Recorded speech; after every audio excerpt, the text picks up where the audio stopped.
Morning everyone, it's Jake here at Wolki Farm. We're at the home block. Got all the kitty winks down here with me this morning, and it's a beautiful, mild autumn's morning. So we've been milling a little bit. We've got the Lucas mill set up and we've brought some logs in. We actually ripped a heap of timber out of this log. What did we do? We did 200 by 50 mil lengths, and then we built a staircase up through the garden up at the house, which was pretty nice. Looks good.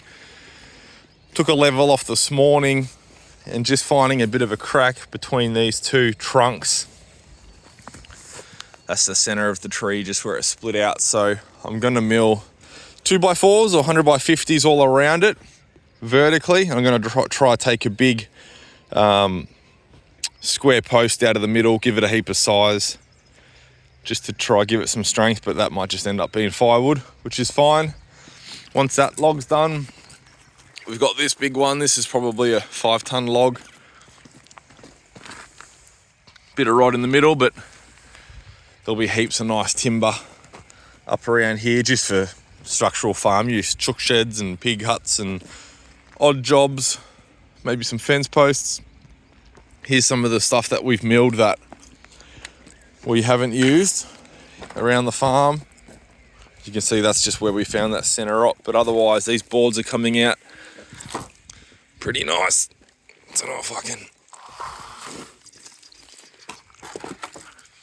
That one there's a 150 by 50. Almost 4 meters long. You know, that's probably a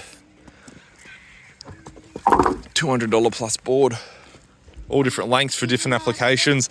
I don't have specific uses for specific sides, so I'm just trying to rip out the best that the tree can offer, and I'll just strap them all down and dry them out, and then they're there whenever I want them. And we're also firing up, because it's cooler and we've had a little bit of moisture and we've got our hose just here. We're gonna fire up this drum. What we do is we start a nice hot fire. There we go. We start a nice hot fire, and then we feed it with this sort of dry timber. We don't want to use a resinous timber like pine, so this hardwood stuff's fine. And we want to use sticks between roughly the thickness of my thumb to the thickness of my wrist. Find that sort of uniformity. And then once it's heaped up with red hot timber, and it's all piping and everything looks like it's pretty well burnt, then we actually douse it out with water and we cool it down as fast as possible. You might end up running the hose in it for 10 minutes.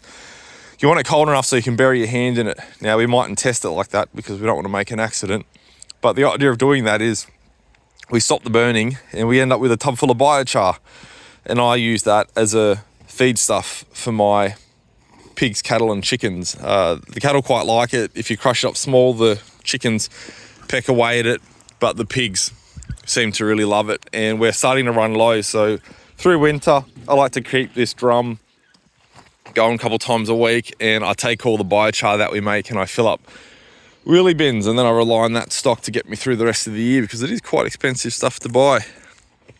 There's the cattle there. They're looking not too bad.